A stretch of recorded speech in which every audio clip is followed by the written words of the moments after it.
4 días, 104 horas exactas desde que el mundo del fútbol se enteró de que Jorge Messi había muerto, y Leo no dijo una sola palabra. Nada en sus redes, nada en televisión, nada a través de su entorno. Y el miércoles, a media tarde, rompió ese silencio con un texto que no hablaba de duelo. O no solo de duelo, hablaba de otra cosa. Hablaba de si va a seguir jugando al fútbol. ¿Qué tiene que pasarle a un hombre de 39 años, con 6 mundiales jugados y 8 balones de oro en la vitrina, para que se plantee en público si puede seguir haciendo lo único que supo hacer desde los 5 años? Esa es la pregunta que te va a acompañar durante todo este video. Y hay un detalle, uno solo, escondido casi al final de esa carta, que cambia por completo cómo hay que leer todo lo demás. Te lo voy a contar, pero al final, porque primero necesitas entender el resto de la historia para que ese detalle te pegue como corresponde. Si el fútbol contado con cabeza y con corazón te interesa, quédate, suscríbete y activa la campanita, porque esto recién empieza. Vamos por partes, porque acá lo importante no es que Jorge Messi murió, eso ya lo sabe todo el planeta. Lo importante es lo que escribió su hijo 48 horas después de enterrarlo, y eso es lo que casi nadie leyó completo. El miércoles pasado, Lionel Messi subió a su cuenta de Instagram un texto extenso, sin edición de prensa de por medio, sin vocero, escrito por él. Empezaba con una frase que no necesitaba adjetivos. Todavía no podía creer que su papá se hubiera ido. Y agregaba algo que quizás vos también sentiste alguna vez frente a una pérdida así, esa sensación de negación, que no es negación del todo, sino más bien la negativa a aceptar lo evidente. Él lo escribió de una forma que quedó grabada enseguida en la memoria colectiva. No caigo, o mejor dicho, no quiero caer. Detente un segundo en eso, no es una frase de guión, es la forma más honesta que encontró un hombre acostumbrado a hablar poco de sí mismo para describir el momento exacto en el que la realidad todavía no termina de entrar. Pero la carta no se quedaba ahí. A partir de ese primer párrafo, Messi empezaba a repasar los últimos meses, y ahí aparece la primera pieza que casi nadie conectó bien en su momento. Jorge le había insistido, con la testarudez de un padre que también fue representante durante casi toda su carrera, en que jugara el último mundial. Y fue justo en los días previos al comienzo del torneo cuando su salud se deterioró más. Es decir, el padre empujaba a Leo hacia adelante, hacia la cancha, mientras su propio cuerpo empezaba a fallarle. Guarda ese contraste, porque va a volver. Retrocedamos un poco para que el resto tenga sentido. A mediados de junio de este año, apenas arrancaba el Mundial de Norteamérica, empezaron a circular versiones fuertes sobre el estado de salud de Jorge. Tan fuertes que la familia tuvo que salir a desmentir un rumor todavía peor, que ya había muerto. No era así, pero tampoco estaba bien. La familia confirmó que atravesaba una situación delicada y que estaba en tratamiento. Fue el mismo día del debut de Argentina ante Argelia, un partido que Argentina ganó por 3-0, y en el que Messi hizo el primero de 3 goles y se quebró en llanto sobre el campo. En ese momento, dijo apenas una frase pública sobre lo que le estaba pasando. Pasé unos días difíciles. Nadie entendió del todo, en ese momento, cuánto pesaba esa frase corta. Ahora sí se entiende. Ese llanto del debut no era solo la emoción de un gol más en un mundial más. Era la primera grieta visible de algo que Messi venía cargando en silencio, como cargó casi todo en su carrera. Porque acá hay algo que tenés que entender antes de seguir avanzando en la cronología, y es por qué la palabra de Jorge Messi pesaba tanto, no solo como padre, sino como pieza estructural de la carrera de su hijo. Jorge Messi nació en Santa Fe en 1958, se formó como técnico químico, trabajó en la fábrica Acindar y de joven jugó al fútbol en las inferiores de Newell's hasta que el servicio militar le cortó ese camino. Después fue él quien, cuando Leo era apenas un juvenil con un problema de crecimiento que requería tratamiento hormonal, peleó para conseguir ese tratamiento cuando en Newell's no alcanzaba el dinero para pagarlo. Fue él quien viajó a Barcelona con un chico de 13 años que no hablaba catalán ni conocía a nadie, mientras Celia, la madre, sostenía al resto de la familia en Rosario. Y fue él quien desde ese momento y durante más de 2 décadas se transformó en representante, administrador del patrimonio familiar y la persona que se ocupaba de todo lo que estaba fuera de la cancha para que Leo solo tuviera que ocuparse de lo que pasaba adentro de ella. Esto no es un dato menor de color, es el corazón de por qué esta carta importa tanto, porque no murió solamente el padre de Messi. Murió al mismo tiempo la persona que durante 30 y pico de años administró su carrera, negoció sus pases, viajó a Barcelona a hablar con dirigentes, apareció en las puertas de las oficinas del club cuando había que resolver una salida complicada y estuvo presente, de una forma u otra, en cada decisión futbolística importante que tomó su hijo desde que era adolescente. Pensá en la magnitud de esa carrera por un segundo, porque es la vara con la que hay que medir todo lo que viene después. 8 balones de oro. Ninguna otra figura del fútbol mundial se acerca a esa cifra. 4 Champions League con Barcelona. Un título del mundo con la selección argentina en Qatar 2022, después de 3 finales perdidas que parecían condenarlo a la lista de los más grandes que nunca pudieron coronar a su país. Una medalla de oro olímpica en Beijing 2008. Y como repasamos hace un momento, la segunda mayor cantidad de goles en la historia de los mundiales, apenas por debajo de Mbappé. Cada uno de esos logros tiene, en algún punto de su historia, la firma silenciosa de Jorge, negociando contratos, cuidando la salud de un chico con un problema de crecimiento que pudo haberle cerrado la puerta al fútbol profesional antes de los 15 años, y sosteniendo la logística de una familia entera que se mudó de Rosario a Barcelona cuando Leo todavía era menor de edad. Volvamos a la línea de tiempo, porque ahí es donde la historia se pone más dura. Después del debut, Jorge fue internado en un centro de salud en Buenos Aires, en observación, y recibió el alta el 26 de junio. Argentina siguió avanzando en el Mundial. Y acá aparece otro dato que casi nadie desarrolló como corresponde. Según contó el propio Messi en su carta, su motivación para llegar lejos en ese torneo no era solamente deportiva. Quería avanzar lo máximo posible para darle tiempo a su padre, para que pudiera recuperarse lo suficiente como para viajar y verlo jugar, aunque sea un partido en Estados Unidos. Léelo despacio, un jugador de 39 años, disputando su sexto y probablemente último mundial, corriendo cada partido extra no solo por una estrella más, sino como una forma de comprarle tiempo a su papá. Ese temor por la salud de Jorge no desapareció con el alta médica de fines de junio. Siguió ahí como ruido de fondo durante toda la fase final del torneo.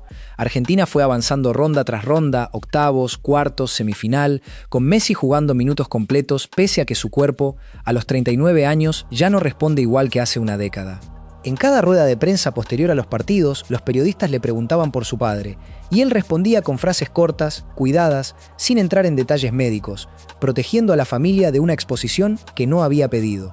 Mientras tanto, en Rosario, Jorge seguía cada partido desde la clínica o desde su casa, según su estado se lo permitiera, sin poder viajar. No funcionó. Argentina llegó hasta la final el 19 de julio en East Rutherford, Nueva Jersey, pero cayó 1-0 ante España. Messi terminó el torneo con 8 goles, un número enorme para un jugador de su edad, y llegó a 21 en la suma histórica de sus participaciones mundialistas, quedando segundo en la lista de todos los tiempos, apenas detrás de Kylian Mbappé, que tiene 22. Son números que en cualquier otro contexto encabezarían la noticia. Acá quedaron en un segundo plano, porque Jorge no pudo viajar a verlo.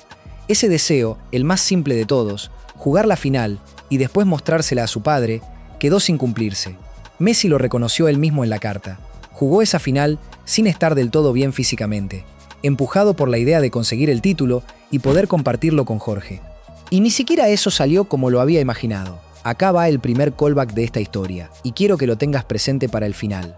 La frase que Jorge le repitió durante meses fue que jugara el último mundial, y la frase que Leo se repitió a sí mismo durante el torneo fue que si llegaban a la final, su papá iba a poder viajar para verla. 2 promesas cruzadas, hechas con la mejor intención, que terminaron sin cumplirse ninguna de las dos. Después de la final, Messi viajó con su esposa, Antonella Roccuzzo, y sus 3 hijos, Thiago, Mateo y Ciro, a la casa familiar en Funes, muy cerca de Rosario, a pasar unos días con los suyos antes de volver a sus obligaciones en Miami. En ese tiempo compartido está probablemente parte de las últimas semanas en las que padre e hijo pudieron verse con calma, aunque la carta después revela que ni siquiera esos días alcanzaron. El sábado 8 de agosto, a las 2 de la madrugada, Jorge Messi murió en el Sanatorio Centro de Rosario, donde estaba internado. Tenía 68 años. Algunos medios argentinos vincularon su cuadro final con una enfermedad oncológica, aunque la familia nunca detalló públicamente el diagnóstico exacto. Lo cierto, lo confirmado por la clínica, es que su salud venía deteriorándose desde hacía meses, y que ese deterioro coincidió, casi de forma cruel, con el último gran torneo de la carrera de su hijo. Y acá aparece el dato que casi nadie leyó con la atención que merece, porque quedó tapado por la magnitud general de la noticia. En la carta, Messi contó que después de cada partido del Mundial, esperaba el mensaje de su papá, y que en algún momento de ese torneo empezó a notar que esos mensajes tardaban más, eran más cortos, menos frecuentes. Fue ahí, dijo, cuando entendió que la situación era más grave de lo que le habían dicho. No fue un médico ni un informe clínico lo que le hizo caer la ficha a Messi, fue el silencio de un teléfono. Detente en eso otra vez, porque es exactamente el mismo silencio, en otra escala, que Leo mantuvo estos últimos 4 días antes de escribir su carta. El domingo, 2 días después de la muerte, Messi viajó a Rosario junto a su familia para despedirlo en un cementerio privado. Se quedó en su ciudad natal hasta el martes por la noche, acompañando a su madre, Celia, y a sus hermanos, Rodrigo, Matías y María Sol. El martes regresó a Miami. Y recién al día siguiente, el miércoles, publicó la carta. Ahora sí, llegamos al momento que le da sentido a todo lo anterior, porque hay una parte de ese texto que es probablemente la más dura de leer y que tiene que ver con cómo se enteró Jorge del resultado de la final. Según lo que Messi dejó entrever cuando llegó a Rosario después de la definición contra España, su padre, ya muy deteriorado, tenía la impresión de que Argentina había perdido esa final en la tanda de penales, no en los 90 minutos, y para ese momento, la conversación entre ambos ya no daba para aclarar ese detalle. No hablaban de fútbol, ya no había margen para eso. El hombre que le había insistido para que jugara ese mundial, que le había prometido esperar para verlo, terminó despidiéndose con una versión equivocada del partido más importante de esos meses y sin la posibilidad de que su hijo se la corrigiera. Hay una capa más de esta historia que rara vez se cuenta, y tiene que ver con cómo era la relación cotidiana entre padre e hijo lejos de los micrófonos. Según reconstruyó en su momento el biógrafo Guillem Balaguer, Jorge fue durante años el que llevaba a Leo a los entrenamientos apenas volvía del trabajo, mientras que a los partidos muchas veces lo acompañaba Celia porque él seguía cumpliendo horario en la fábrica. Era una dinámica familiar de trabajo y sacrificio compartido, no la típica imagen del padre representante todopoderoso que se suele imaginar desde afuera. Jorge, de joven, también había querido ser futbolista, jugó en las inferiores de Newell's, pero el servicio militar le cortó ese sueño antes de tiempo. Toda la ambición futbolística que no pudo completar la canalizó, después, en acompañar la carrera de su hijo, primero como padre y después, cuando la carrera despegó, como representante formal. Eso explica por qué, en la carta, Messi no solo lloró al padre, lloró también, entre líneas, al socio, al hombre que se subía a un avión para negociar una cláusula de rescisión, al que salía de las oficinas del Barcelona esquivando periodistas con frases cortas y evasivas, sin confirmar ni desmentir nada, protegiendo la negociación hasta último momento.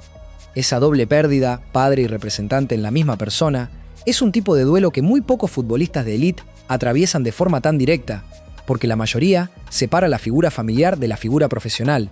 En el caso de Messi, durante más de 2 décadas, fueron exactamente la misma persona. Ese es el peso real detrás de una frase que Messi escribió más adelante en la carta y que fue la que más repercusión generó en las últimas horas. Dijo que solo jugaba al fútbol y que ahora tiene bastantes dudas de que vaya a seguir haciéndolo por mucho tiempo más. No es una frase de retiro formal, no hay fecha, no hay comunicado, no hay anuncio de despedida. Pero es la primera vez en toda su carrera que Messi pone en palabras públicas algo parecido a una duda real sobre cuánto le queda. Y ahora sí, quiero que pienses en esto con toda la información que ya tenés, porque acá está el verdadero valor de este análisis, más allá de la noticia en sí. Messi tiene 39 años. Viene de perder la final de un mundial contra España, la 6ª y probablemente última Copa del Mundo de su carrera. Su continuidad en la selección argentina todavía no está definida. El propio entrenador, Lionel Scaloni, había dicho públicamente en los meses previos que ni él mismo sabía todavía qué iba a pasar con el recambio generacional después del torneo. Y ahora, además, perdió a la persona que fue su padre, su representante y durante buena parte de su vida, su socio en cada decisión importante fuera de la cancha. Hacé la cuenta con calma. No es solamente perder un padre, que ya de por sí es una de las pérdidas más duras que existen. Es perder en el mismo golpe a la persona que administraba tu carrera, a la persona que negociaba tus contratos, a la persona que viajaba con vos desde que tenías 13 años, y todo eso justo después de perder también una final de mundial que en el fondo jugaste pensando en que él la viera. La pregunta que hay que hacerse en voz alta, sin golpes bajos pero sin eufemismos, es esta. Un jugador que pierde al mismo tiempo la final, al padre y al representante, vuelve a jugar con la misma hambre de siempre. Nadie puede responderla todavía. Ni siquiera el propio Messi, que en su carta dejó la puerta abierta a ambos lados. Hay otro elemento que conviene sumar a esta ecuación, y que casi ningún análisis de las últimas horas puso sobre la mesa. Messi sigue teniendo contrato vigente con el Inter Miami, y hasta este momento venía sosteniendo su nivel competitivo semana a semana en la MLS, entrenando con normalidad y sin ningún indicio público de que estuviera pensando en bajar los brazos. Esa continuidad activa, justamente, es lo que le dio tanto peso mediático a la frase de la carta. No la escribió un jugador que ya venía anunciando un retiro progresivo, sino uno que, hasta ese mismo miércoles, todo el mundo daba por hecho que iba a seguir compitiendo sin fecha de vencimiento. Por eso la duda golpeó tan fuerte. Nadie la esperaba, ni siquiera quienes siguen de cerca cada movimiento del capitán argentino. Hay algo más que conviene poner en contraste, porque ayuda a entender la dimensión del vínculo. Cristiano Ronaldo, el rival deportivo que Messi tuvo durante más de una década, perdió a su propio padre hace 21 años, cuando recién empezaba su carrera profesional, mucho antes de convertirse en la figura mundial que es hoy. La diferencia es enorme. Cristiano atravesó ese duelo siendo un chico de 19 años que todavía tenía toda una carrera por construir. Messi lo atraviesa a los 39, con la carrera prácticamente completa, sin nada más que demostrarle al fútbol, y con la pregunta abierta de si tiene sentido seguir demostrándose algo a sí mismo. Son dos duelos parecidos en el fondo, pero completamente distintos en el momento en que llegaron. Y fue justamente Cristiano uno de los primeros nombres grandes en responder al posteo de Messi apenas se conoció la carta. Le escribió un mensaje corto, directo, sin necesidad de grandes palabras. Un abrazo enorme para ti y los tuyos en estos duros momentos, Leo.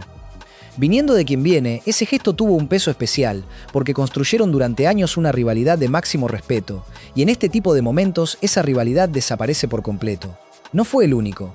David Beckham, uno de los dueños de Inter Miami y una de las personas que más de cerca acompañó la llegada de Messi a la Major League Soccer, también dejó su mensaje: "Estamos contigo y tu familia, Leo". Siempre. Sergio Agüero, uno de sus amigos más cercanos dentro del fútbol argentino y compañero durante años en la selección, fue más breve todavía, apenas 2 palabras cargadas de afecto: "Te quiero". Neymar, ex compañero en Barcelona, también se sumó con un mensaje de aliento.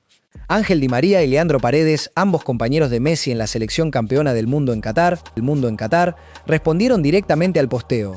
Lisandro Martínez y Enzo Fernández, de la nueva generación de la Escaloneta, publicaron historias de apoyo apenas se conoció la carta.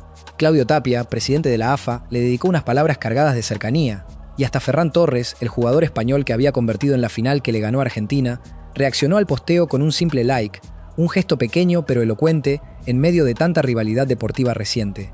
La reacción no se limitó al mundo del fútbol activo. Paulo Dybala, compañero campeón del mundo en Qatar 2022, también dejó su marca de apoyo en el posteo. Javier Zanetti, ídolo histórico y hoy dirigente de Inter de Milán, y Mariano Andújar, arquero suplente en varias convocatorias de la selección, sumaron sus mensajes. Desde las cuentas institucionales, el Fútbol Club Barcelona, el club donde Messi se formó desde los 13 años y al que Jorge visitó tantas veces en sus años de representante, escribió unas palabras de aliento. Y hasta el Comité Olímpico recordó la medalla dorada de Beijing 2008, en un gesto que conectaba el presente doloroso con uno de los primeros grandes logros de la carrera de Leo, cuando Jorge todavía lo acompañaba a cada torneo sin la exposición mundial que tiene hoy.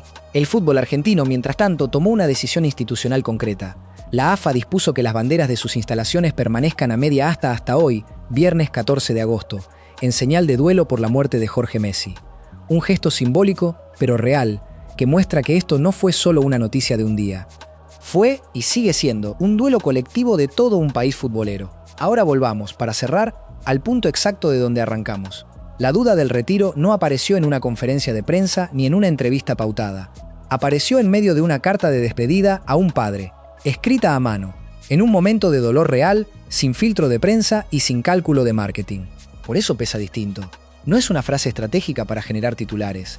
Es, probablemente, lo más honesto que Messi dijo sobre su futuro en mucho tiempo. Y acá está, por fin, el detalle que te prometí al principio, el que cambia cómo hay que leer todo lo anterior. La carta no es, en el fondo, un anuncio de retiro. Es una pregunta que Messi se hace a sí mismo en voz alta, delante de millones de personas, porque no tiene a quién más hacérsela. Durante más de 2 décadas, cada decisión grande de su carrera pasó, de una forma u otra, por Jorge. Renovar, no renovar, quedarse, irse, jugar un mundial más. Ahora, por primera vez en su vida adulta, Messi tiene que decidir su propio futuro futbolístico completamente solo, sin la voz de su padre para orientarlo. Esa es la verdadera revelación de esta historia. No es que Messi esté cerca del retiro. Es que por primera vez va a tener que decidirlo sin la persona que lo acompañó en cada decisión anterior. Jorge Messi no fue solamente un padre que estuvo en la tribuna. Fue el hombre que sostuvo, en silencio y detrás de escena, la carrera más grande que dio el fútbol en las últimas décadas. Estuvo en cada mudanza, en cada renovación de contrato, en cada rumor de salida, en cada título y también en cada final perdida, incluida esta última, la que quizás más dolió porque llegó justo cuando el tiempo se le estaba acabando a los dos, al hijo dentro de la cancha y al padre fuera de ella. Por eso esta historia no se cierra con un resultado deportivo ni con una cifra más para la estadística. Se cierra con una pregunta abierta, la misma que Messi se hace a sí mismo cada vez que se despierta sin poder mandarle un mensaje a su papá contándole cómo le fue en el entrenamiento del día. Ahora te toca a vos. ¿Crees que Messi vuelve a jugar con la misma intensidad después de todo esto? ¿O crees que esta carta es, en el fondo, el principio del final? Déjalo escrito ahí abajo, en los comentarios, y si esta historia te movió algo, compartila con esa persona con la que discutís cada mundial si Messi es el mejor de la historia o no. Dale like si te quedaste hasta acá y suscríbete si te gusta que el fútbol se cuente así, con contexto, con datos reales y sin golpes bajos gratuitos. Porque al final, más allá de las estadísticas, de las finales y de los balones de oro, esta es una historia sobre un hijo que todavía no sabe cómo seguir sin su papá. Y esa, aunque juegue en las canchas más grandes del mundo, es una historia que cualquiera puede entender.